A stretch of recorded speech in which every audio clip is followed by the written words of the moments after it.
and announce your title. The title of my speech is Why the Constitution is Still Important for Today. There are many people in our country who will tell you that the Constitution is not important. Some of those people are even in high leadership positions over this nation. Regardless to what you may have heard in the past, I intend to show you that the Constitution is indeed very important.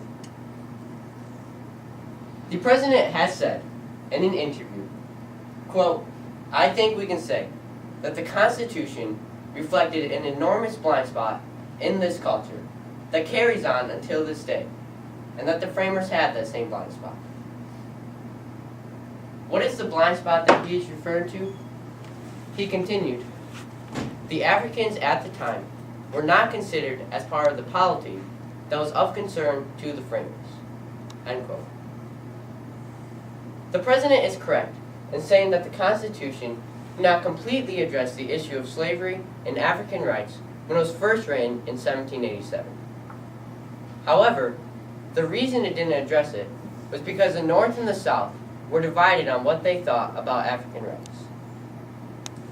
The framers had to make compromises because they felt that the Constitution would not get passed if they didn't, and that would break apart our country. The first compromise had to do with taxation and congressional representation.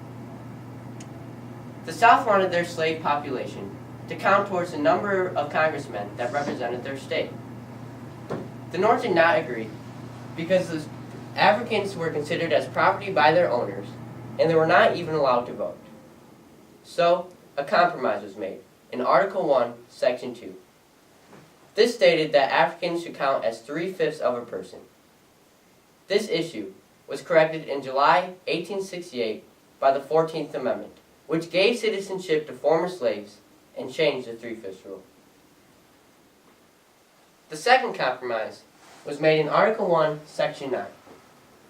This ensured that Congress could not prohibit the slave trade right away, but had the right to do so in a minimum of 20 years.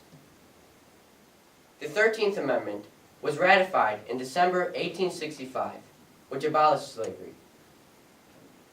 Lastly, the third compromise, which was made in Article 4, Section 2, which ensured that runaway slaves must be returned to their owners, was also corrected by Amendment 13. Therefore, I do not agree that the blind spot continues to this day. The compromises were clearly corrected by Amendments 13 and 14. I believe that the President and others would like to use flaws in the Constitution, such as the above issue, to disregard the entire thing as a whole. This is a major problem because our Constitution is extremely important for our nation. So why is the Constitution still a great and important document? It is important because it grants us our rights as well as our freedoms. It also sets up an even system which balances the power within the government. This assures that no one can have too much power, avoiding the cruel leadership of a ruler or a king. The Founding Fathers showed us their vision in the preamble. The preamble starts off with, "We the people," showing that the Founding Fathers believed in a nation ruled by the people. We see that in how we can vote for the president, governors, mayors, and so on. The framers felt it was important to set up an evenly balanced government, and they also believed that a nation deserves to have peace, a strong military to defend it, and freedom for everyone for generations to come. As I said earlier, the Constitution distributes even power within the government. That would not be possible without Articles 1, 2, and 3. Those first three articles talk about the three branches of government: legislative, executive, and judicial. The three branches of government have even power to make and pass laws. It is the job of the legislative branch to make bills. Once a bill is made, it must be approved by both the House of Representatives and the Senate. After a long process of meetings and voting, the bill then goes to the President. He then has the option to pass the bill or veto it, which means to reject it. A bill will most likely never become a law if the president vetoes it. However, if 2/3 of the members of Congress vote against him, the bill can become a law. This system, as I said, really evens out the powers within the government. That is why those articles are so important. It prevents one branch of government from having too much control. Have you ever wondered why we have the freedom to say whatever we want and believe and share our personal religion? Well, you have the First Amendment to thank for that. The purpose for the First Amendment is to give us our God-given rights and freedoms. The Founding Fathers wrote this to back up what they said in the preamble, quote, "and secure the blessings of liberty to ourselves and our posterity," end quote. In other countries, you will be imprisoned or possibly killed if you say something negative about your leader or if you openly talk about your religion. We are fortunate to live in a country where we can say whatever we want and not get in trouble. The Founding Fathers blessed us with the First Amendment, and we should be very, very thankful for it.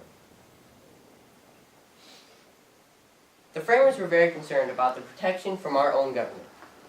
There are 2 amendments to prove that. The right of the people to keep and bear arms shall not be infringed. Those words come from the Second Amendment. This amendment is important because it protects our right to own legal guns, not only to protect ourselves from criminals, but from our own government. Currently, the government is making and passing laws banning certain guns. One founding father, George Mason, said, quote, "To disarm the people, that is the best and most effective way to enslave them," end quote. Ray Knockrath said in his book, Exploring Constitution, quote, "European kingdoms routinely took guns away from the populace.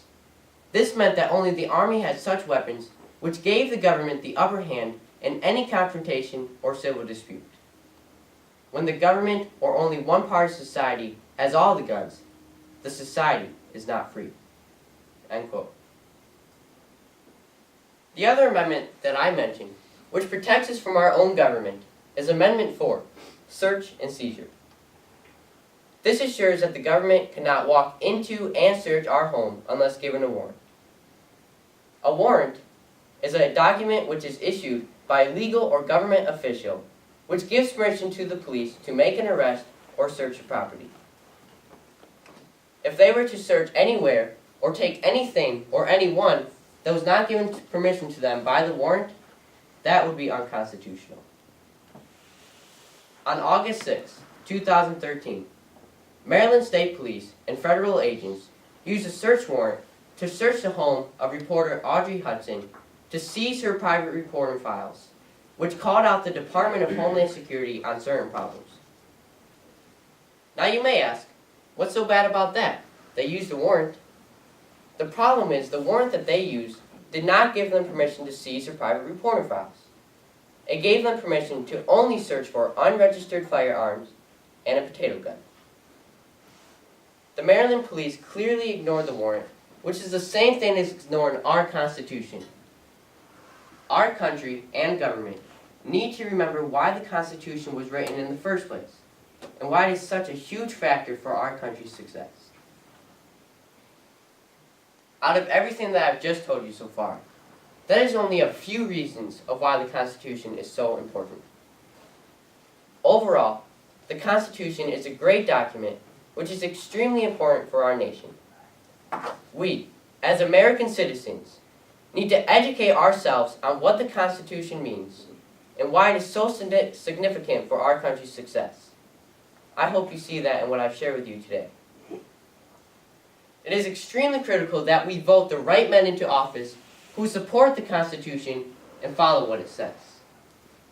I hope that our country will return to the Constitution to solve our problems and protect our right for freedom.